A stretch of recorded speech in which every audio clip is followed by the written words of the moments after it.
How you going, guys? Curtis from Cutting Edge Engineering. Today's job, we have some exhaust parts that have come in for repair of a Caterpillar 3516 diesel engine. So the 3516 engine is a V16. It produces 2,000 horsepower and it is generally found in mining trucks. They are also used for large generators. They can be used in marine applications. Pretty much anything that needs 2,000 horsepower, this engine would be perfect for. These engines can be found in a couple of different configurations. When they're in a mining truck, they are a quad turbo, so 4 turbochargers sitting up on top of the engine. When they're used in marine or in generator style configurations, the turbochargers are mounted off the back of the engine to reduce the head height of the motor. So these exhaust parts came off an engine out of a 789 haul truck, which is a dump truck that is used for moving dirt and material around a mine site. These exhaust parts are just a handful of what's actually on the engine. The reason these are here is they have a steel on steel connection, which means they're going to wear out a little bit faster because of the heating and the shrinking plus the vibration of the engine. Things start to move and then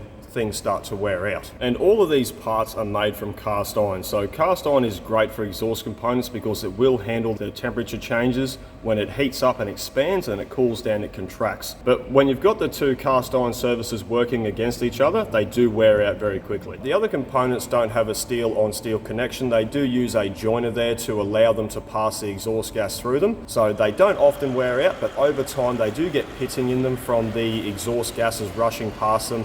They then begin to rust or oxidize, and then those joints begin to leak as well. So these parts are the collectors. On the engine, they are actually mounted the other way up, and leading into those are 2 of these tubes, and these tubes then attach to the turbochargers. So essentially, this collects all of the gas that's expelled from the turbo, puts it into this collector, and then it shoots out the top of the engine, either into a muffler, into some other piping system that then routes it to a muffler or a heat exchanger, depending on what configuration the engine's set up in. These tubes are supposed to be an interference fit into the collector. As you can see, they are extremely worn out. And it's worn out so much, it's reduced the rim on the coupling and also worn a groove in the collector. So you might be able to see there is actually a sleeve in the collectors, and they are not a replacement part. So they would have been manufactured to go into the collector after it was cast and machined. I do not know why they don't do a replacement part for those, but they don't. So what we are going to do, we're going to be machining that sleeve out,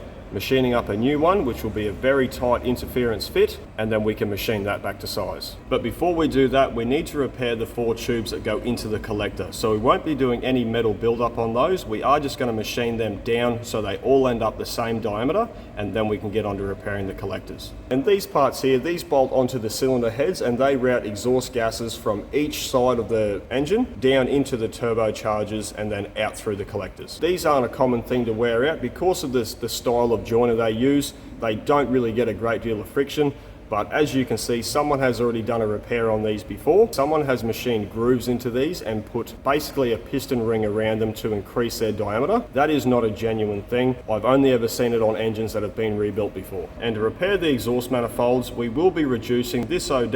We will then machine up a sleeve and then we will heat that up, drop it over the part. Once it shrinks on, we can then machine that back to spec. So we're going to get our first part set up in the lathe.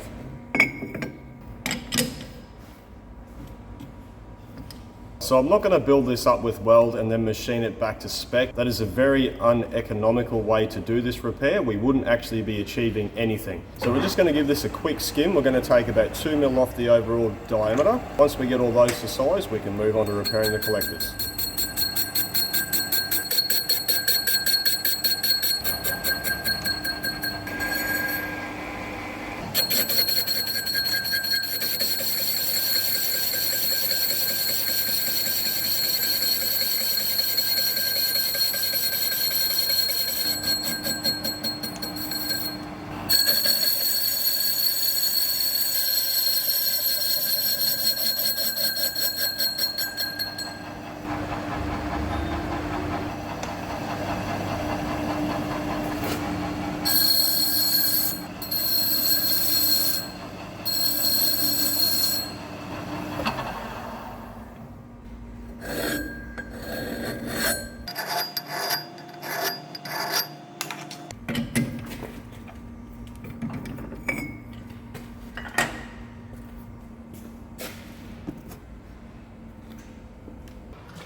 Now that that's done, we can get on to repairing the collectors, and to do that I'm going to be using the milling machine. So the first thing I need to do is set up the angle plate, which I'll be using to mount the collectors to the machine.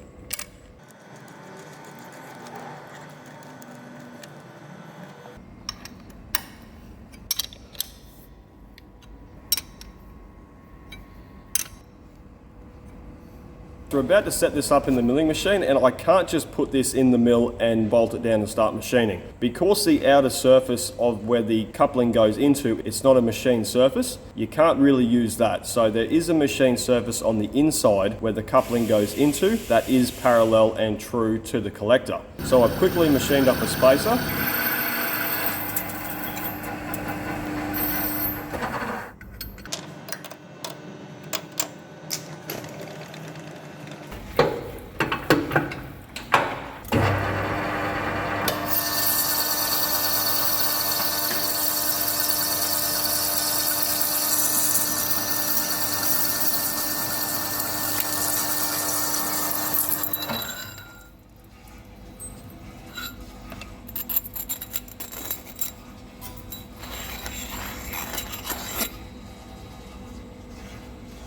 So that will go inside the collector, pick up on that machined area and the flatness of the table, which will hold the job parallel.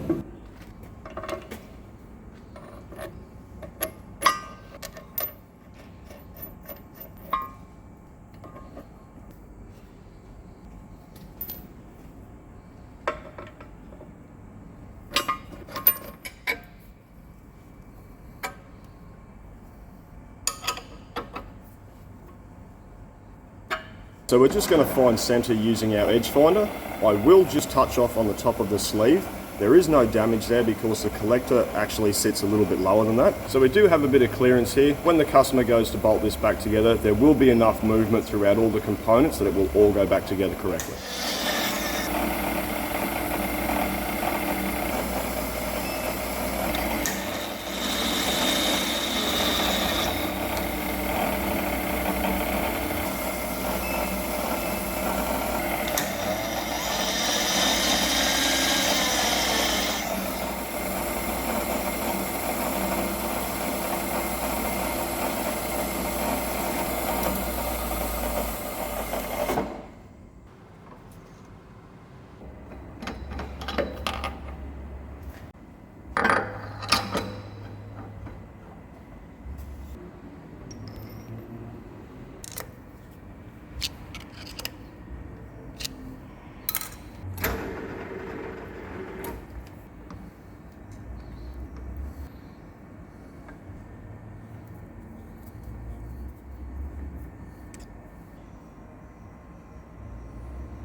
Now that I've got that sleeve machined out and I have cleaned up the surface, what I'm going to do now is I'm going to machine up the new sleeve and install it and then machine it to spec while everything is in the same setup. I have done enough of these over the years to know the fastest way to do them. At the moment, it's set up, it's centered.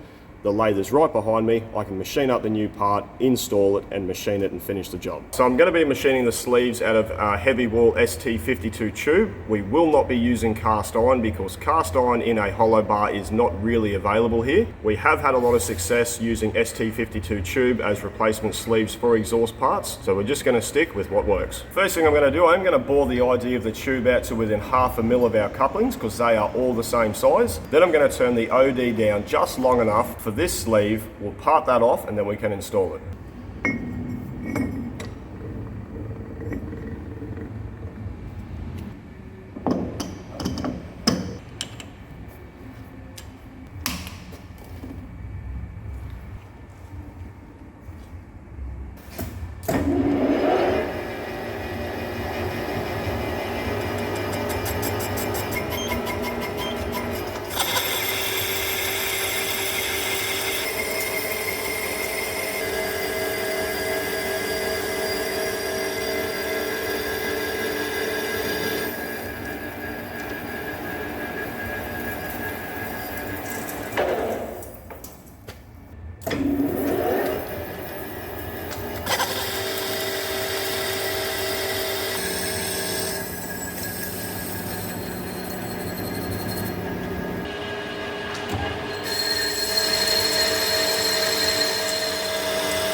Now that we've got our internal measurement, we're going to machine up the OD of the sleeve, and to give the sleeves the best chance of never getting out of the collector, we're going to give them a 0.2 interference fit.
So that is our first sleeve machined. Now we can install it.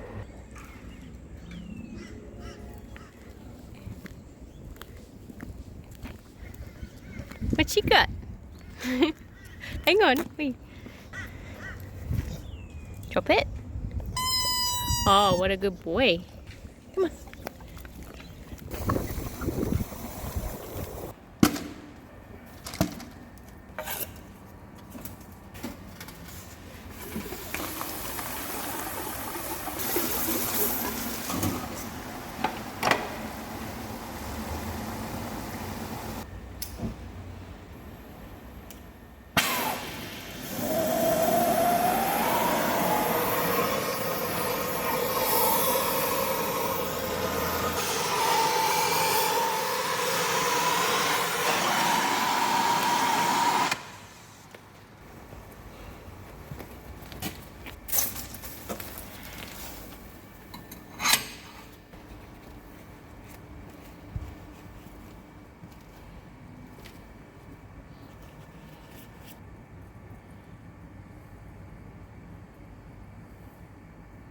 So the amount of heat sink that is in a cast iron part, plus adding the cold sleeve to it, it sucks the heat out extremely quickly. We can get straight back into machining it. So that sleeve fit in there just perfectly. What I need to do now is remove about 1 millimeter out of the ID. That will make it a very minor interference fit to our couplings.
So that's our first sleeve completed. What I need to do now is flip this over, recenter up on the other side, and we can do this all again.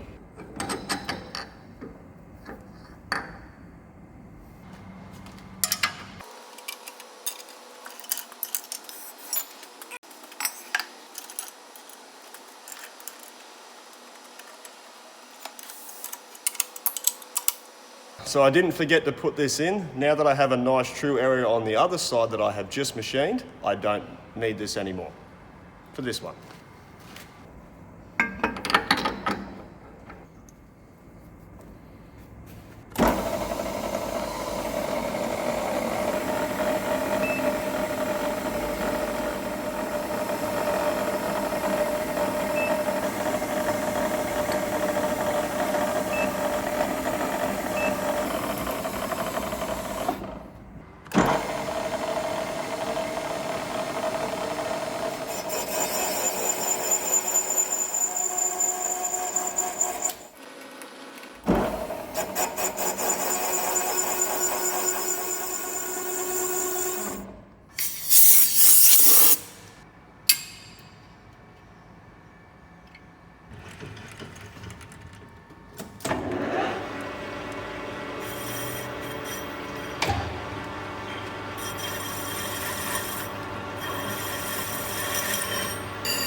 Now that I've got those done, we're going to get on to repairing the manifold parts, and to do that we're going to set them up in our lathe.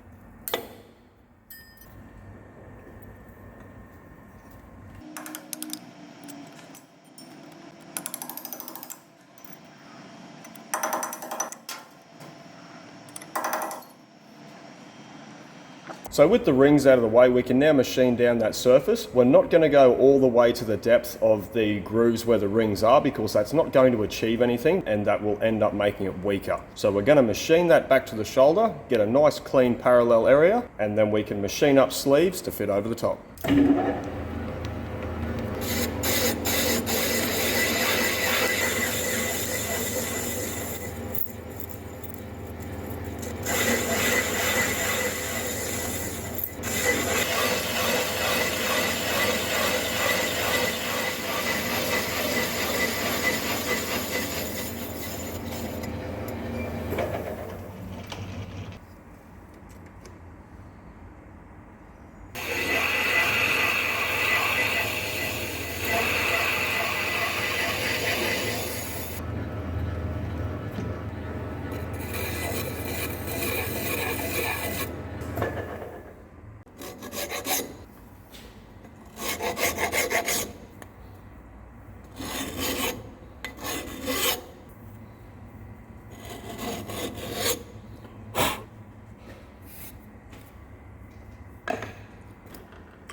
Righto, so the material we're going to be using for our sleeves, it is also ST52 tube. This material is a much smaller diameter than the first material we were using, so we are able to put that down the spindle of the machine. The first bit of tube we had was hanging out here and it was getting a harmonic while I was trying to part it off. Because we're able to put it down the inside, it becomes a lot safer to use. So the first thing I'm going to do, I'm going to bore out this material. I'm going to give it the same interference fit we gave the sleeves on the collectors. Once we do that, we can heat these up. That'll force them to expand. We can drop them over the exhaust manifold parts. They will then shrink onto that and we can then machine them back to size.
Right, so these have cooled down enough now, we can throw them back in the lathe and machine them to size.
Righto guys, that is all our exhaust parts completed. Everything went really well. So our couplings have a really nice fit into our collectors. I'm not going to install them because I'm probably not going to get them back. If you were to try and replace these, it would cost you well over $5,000. So for the sake of about a day's work and a little bit of material, we've saved our customer a lot of money. A job like this really isn't on my favorites list. I'm not a fan of cast iron because it does leave such a mess. And it is a very repetitive job, but all in all, there's worse ones out there. So we're not going to wrap these up and send them back to our customer because as I pulled the last exhaust manifolds out of the lathe, a whole nother pallet of these turned up. I'm going to get stuck into them and we'll send them all back in one big batch.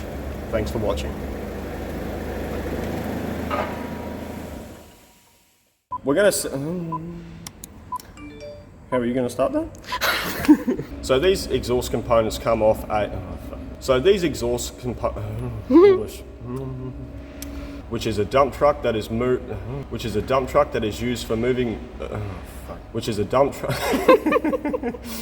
Yeah. Right, so before I set this up in the milling machine, oh wait. So we do have a bit of movement, clearance or movement? Clearance or movement? Clearance. Right, so we do have a bit of clear. What the hell? I don't know. That video last week with no outtakes, we're making up for it now. Fucking oath we are. Because the collector doesn't. Are you ready? Yep. Right. Fuck off, train. You're going so good too. Oh, it wasn't. Sit on the pallet. Hang on.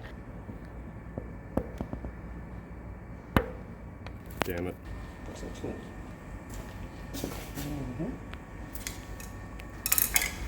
Where the fuck did it go? That? That's one. Oh. That looks super sketchy. Oh, because you're going to put that up on there. I hope. Wait, what? Well, it depends how bad the run out it's got in the end. Wait, don't start it until I'm out of the way. We thought George was back. Those crows are noisy too.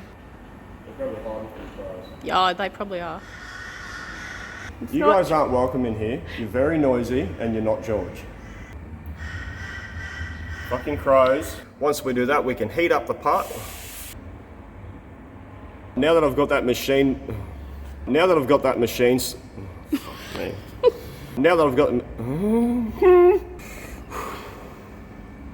Are you ready? I am. Just move that way, because that's in the thing. One of these knobs is pointing at your face. Right. Hate knobs in the face.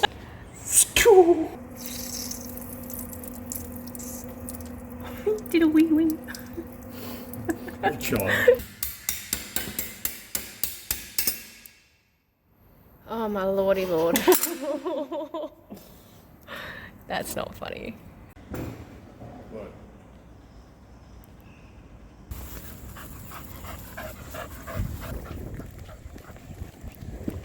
Amy, what's that? Alright, come on.